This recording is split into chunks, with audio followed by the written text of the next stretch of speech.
సాక్షాత్ ముఖ్యమంత్రి చెప్పినటువంటి అంశం, దారుణమైనటువంటి భాష మాట్లాడినటువంటి అంశం.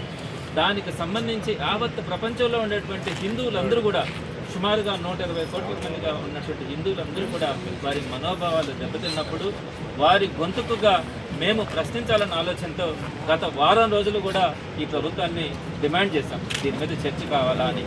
4 రోజులు కూడా వాళ్ళు మేము చర్చకి రెడీ అని లాస్ట్కి పిఎస్సి మీటింగ్లో ఈరోజు 26వ తారీఖున దీని మీద చర్చిద్దామని చెప్పినప్పుడు ఆ తర్వాత నిన్న మొన్న 2 రోజులు కూడా మేము వాళ్ళకి సహకరించి అన్నింటిలో కూడా కార్యక్రమాల్లో పాల్గొనడం కూడా జరిగింది.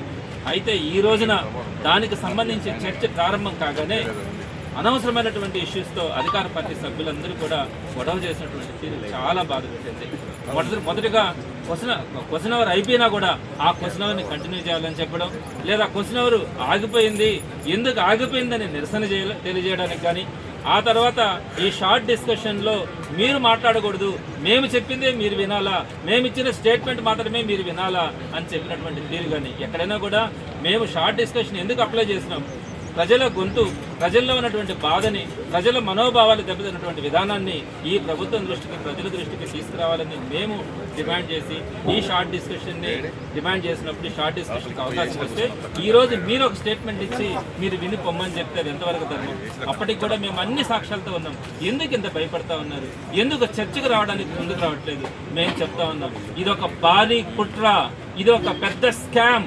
ఈ స్కామ్ కోసం చంద్రబాబు నాయుడు సాక్షాత్తు ముఖ్యమంత్రి హోదాలోనే ఆయన తిరుమల లడ్డూ మీద దాంట్లో నెయ్యికి సంబంధించినటువంటి కల్తీ జరిగిందని చెప్పి అపవాదేసి 328 రూపాయలు ఉన్నటువంటి కేజీని ఆయన సంస్థ అయినటువంటి, ఆయన మ్యానుఫ్యాక్చరింగ్ యూనిట్ అయినటువంటి ఇందాపూర్ డైరీకి 658 రూపాయలకి సుమారుగా 3,000 కోట్ల రూపాయలకు సంబంధించి తిరుమల తిరుపతి దేవస్థానాల్లో నెయ్యి కొనుగోలు కూడా జరుగుతూ ఉంటాయి.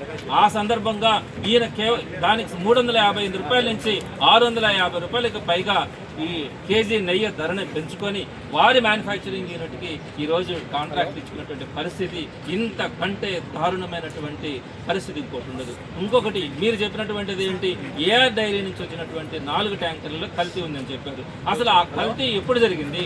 ఆ ఏఆర్ డైరీకి మీరు ఇచ్చినటువంటి అంటే కాంట్రాక్ట్ ఇచ్చింది కానీ మొట్టమొదటి ట్యాంకర్ వచ్చింది కానీ మీ హయాంలోనే వచ్చింది.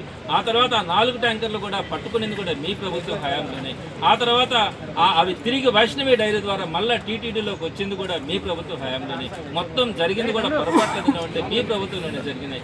దాన్ని తీసుకొని వచ్చి వైఎస్ఆర్సీపీకి సంబంధించి అంటగట్టడం ఎంతో దుర్మార్గమో కూడా ఆలోచించాలి. దీనికి సంబంధించి మొత్తం బోలేబాబా డైరీ గురించి కానీ, సంగం డైరీ గురించి కానీ, ఏఆర్ డైరీ గురించి కానీ, వైష్ణవి డైరీ గురించి కానీ, అదేవిధంగా ఇందాపూర్ డైరీ గురించి కానీ, వీటన్నిటికీ పెద్దన్న పాత్ర పోషిస్తున్నటువంటి హెరిటేజ్ డైరీ కానీ, ఈ హెరిటేజ్ ఏ విధంగా ఒక డైరీ మాఫియాను తయారు చేసిందో దానంతా కూడా ప్రూఫ్లతో సహా మేము ప్రూఫ్ చేయడానికి రోజు సభలో మొత్తం కూడా సిద్ధమైతే ఆ సభని జరపడం ఇష్టం లేక ఆ సభని అర్ధాంతరంగా ఆపినటువంటి ఈ కూటమి ప్రభుత్వాన్ని రాబోయే రోజుల్లో కూడా ఎటువంటి పరిస్థితుల్లో కూడా నిలదీయడం జరుగుతుంది.